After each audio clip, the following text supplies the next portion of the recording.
Alright guys, this is Objective 3A. Objective 3A covers meiosis. Meiosis is a type of cell cycle that is only used for sexual reproduction, okay?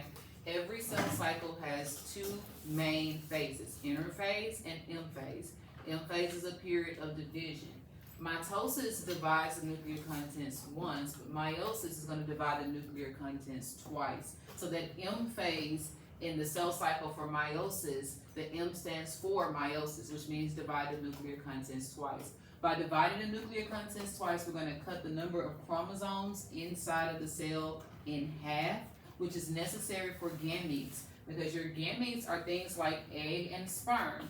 So when we have gametes, we want the egg, so if this is an egg, and humans have 46 chromosomes, we want the egg to have 23 chromosomes, so that when it combines with a sperm, and the sperm also has 23 chromosomes, it's going to produce a fertilized egg or a zygote, and that zygote will restore the chromosome number by having a total of 46 chromosomes. If you do not reduce the number of chromosomes in the gametes by half, then your zygote is going to have too many chromosomes. Now this zygote, this fertilized egg, will then divide by mitosis to grow and develop into a baby, okay? That'll have the correct number of chromosomes in each of their cells.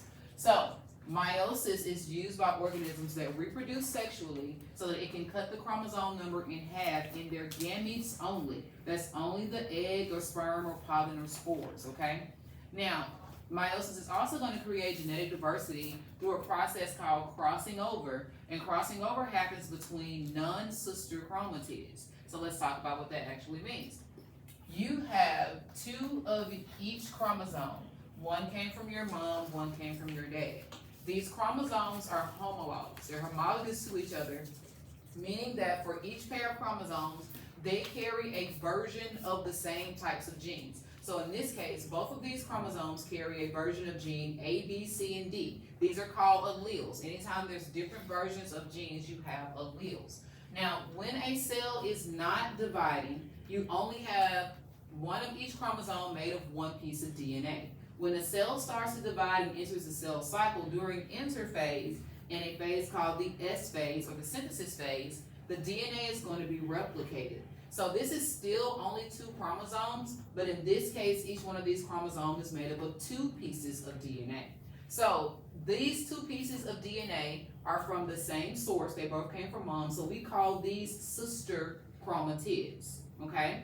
But between the two different sources, so one of these from dad and this from mom, these are called non-sister chromatids. Even though they're homologous because they carry genes for the same traits, they didn't come from the same source. One of them came from mom, the other one came from dad. So they're non-sisters. So crossing over happens between the non-sisters. The sisters are identical to each other because they made an exact copy. So when crossing over happens, the non-sisters cross over to exchange genetic information. Okay, the spot where they cross over is called synapsis, and then they actually cross over. And when they exchange that genetic information, notice now, no two strands of DNA have the exact same copy of the genes. And because no two strands have the exact same copy of the genes, this is now genetic diversity. You following? So, meiosis creates genetic diversity from crossing over between your non-sister chromatids. And because of that, after the nucleus divides twice, and because I've created this genetic diversity, I'm going to end up with 4 daughter cells, and they're each going to be unique. No two daughter cells will have the exact same copy of DNA inside of them, which is the opposite of mitosis, because in mitosis, I want my cells to have the exact same copy of DNA. So, when the nucleus gets ready to divide twice, so let's go through the whole stage of the cell cycle. So this is my cell, all right, with 2n equals 4. I have 2 different versions of chromosomes, and there's 4 total pieces of 4 total pieces of DNA. During interphase, when that DNA replicates, notice that now I still have 4 chromosomes, but each one is now made up of 2 pieces of DNA. So now there's 8 strands of DNA. Here, 4 chromosomes, 4 strands of DNA. Here, 4 chromosomes, 8 strands of DNA. The cell's going to enter into meiosis 1, which is the first M phase, the first division. And the purpose of the first division is to create genetic diversity. That genetic diversity is achieved through crossing over, which happens in prophase 1. It's extremely important that you know genetic diversity comes from crossing over, and it happens in prophase 1. Now, prophase is still prophase. Nuclear membrane is going to break down. The centrioles are going to migrate to opposite ends and start forming the spindle. But the difference here is when in meiosis, my homologous chromosomes are going to line up side by side in what's called a tetrad so that they can cross over.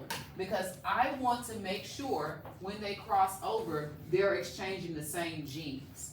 I don't want a chromosome with genes A, B, C, and D exchanging information with a chromosome that had genes H, I, J, and K. I want them to exchange the same genes. So to do that, the homologs get side by side in the tetrad. Tetra means 4. So that means all 4 pieces of DNA that carry genes are next to each other. And the non-sisters cross over to exchange genetic information. Following that, they're going to line up in 2 lines in the middle of the cell in metaphase 1. And then the M checkpoint is going to make sure that each pair of chromosomes is connected to opposite poles. And then in anaphase 1, my homologous chromosomes will separate from each other. In telophase 1, telophase, remember, is the opposite of prophase. So the spindle breaks down, the nucleus reforms, the DNA relaxes. You can't see the X's anymore. It's going to be followed by cytokinesis 1. I'm going to end up with 2 distinct cells. It's going to go right back into dividing again, okay? So nuclear membrane breaks back down, spindle reforms, and they're going to attach again in metaphase 1. Now notice I have only 1 line. Here there was 2, right? So now there's a single line of chromosomes, but there's 2 cells. Anaphase 1, this is when the sisters finally separate from each other. And so in telophase 1, my nuclei reforms. Again, telophase is still telophase.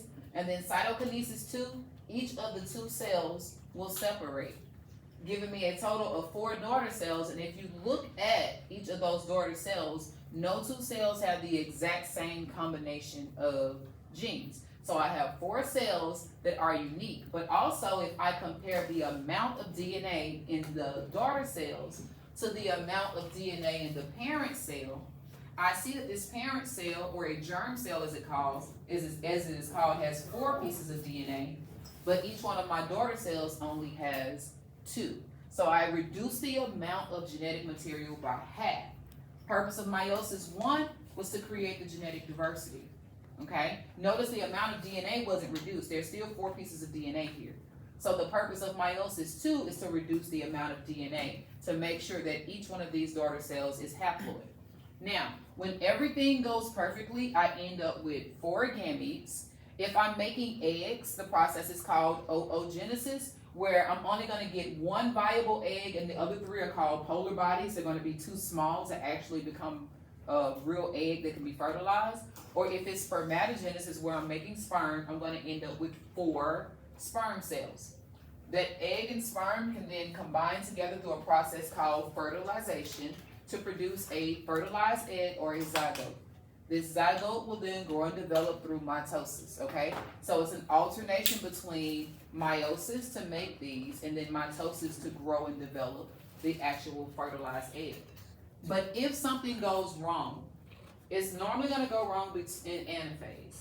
And anaphase, if the chromosomes don't separate, remember in anaphase 1, my homologous chromosomes should separate. In anaphase 2, my sister chromatids should separate.